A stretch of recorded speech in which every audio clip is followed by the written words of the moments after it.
अयाज़ बा ख़ैर त आहे। अॼु ईद जो एॾो भलारो ॾींहुं आहे, एॾो वॾो ॾींहुं आहे, अवां परेशान वेठा आहियो।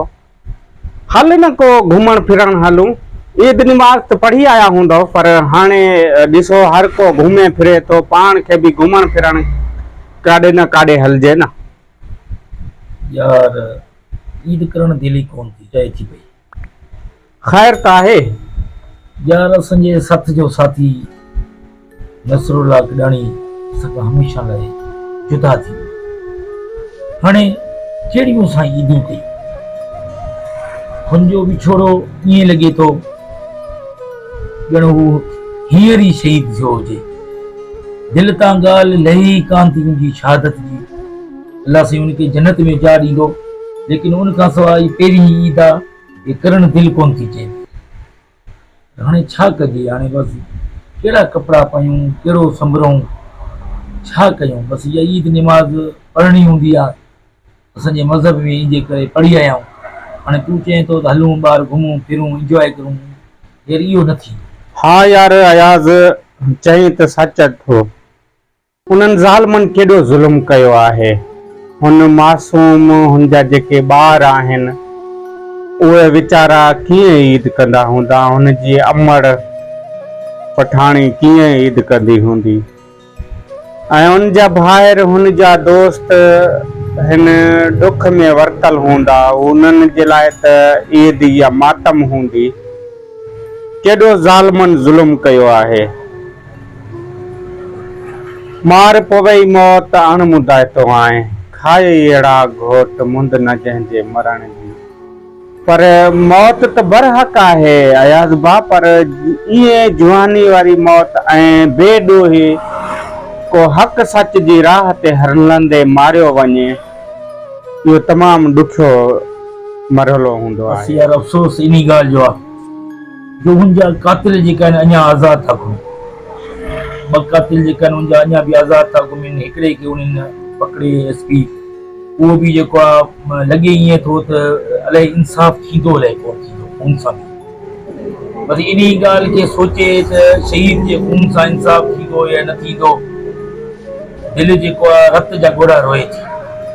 ऐं इन ॾुख में आहियूं, छा कयूं, कहिड़ी ईद कयूं, का ॻाल्हि सम्झ में नथी अचे पई। अहिड़ो जवान असांजो सथ जो साथी असांखां हमेशह लाइ विछड़ी वियो। हुनजो जेको विछोड़ो आहे उहो दिलि खे उन चीरे छॾियो आहे। हाँ अयाज़ भा, अवां कल शाम जो ॾिठो त उनजा जेके साथी आहिनि, उनजा दोस्त जेके आहिनि, उनजा फॉलोअर जेके आहिनि, कारा झंडा हथ में खणी हुनजी क़बर ते पहुता हा।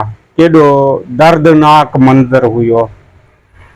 बसि मूं चयो पिए त इहो ॾुख त हर माण्हू जे अंदर में आहे। मूं चयो पिए त बसि हिन ख़ुशी जे मरहलनि में कुझु दिलि खे विंदराइजे, पर अव्हां त मुंहिंजे अखियुनि में बि ॻोढ़ा ॾेई छॾिया। यार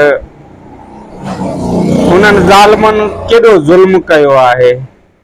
सिंध जो शेर शहीद कयो अथनि। यार छा करे सघिजे थो? असां त वधि में वधि जेकी उनजी तहरीक आहे, उनजी शहादत जी, उहा मर्दे दम तक उहा हलाईंदासूं ऐं रोडनि ते बि वेंदासूं, बुख हड़तालां बि कंदासूं, जेतिरे ताईं असल कातिल जेका आहिनि उहे पंहिंजी माना गिरफ़्त में न ईंदा, जेतिरे ताईं पुलिस इंसाफ़ न कंदी, एतिरे ताईं जेको आहे असां बि सुकून सां वेंदा कोन्हसीं। यार असांजी दिलि ई मुतमिन नथी थिए त असां कीअं वेयूं? असां किथे बि वेही नथा सघूं। असांखे जेको आहे नसरुल्ला जो आवाज़ अचे थो कननि में, किथे आयो मुंहिंजो जेको आहे इंसाफ़ कयो, मुंहिंजो इंसाफ़ करायो।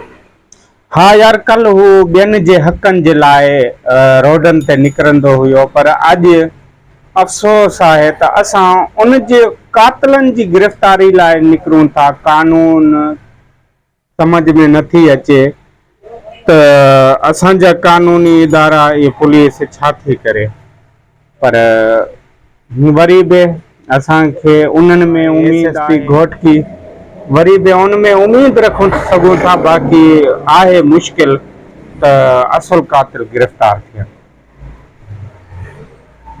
अली असां छा थो सम्झें त नसरुल्ला जे खून सां इंसाफ़ थींदो या न?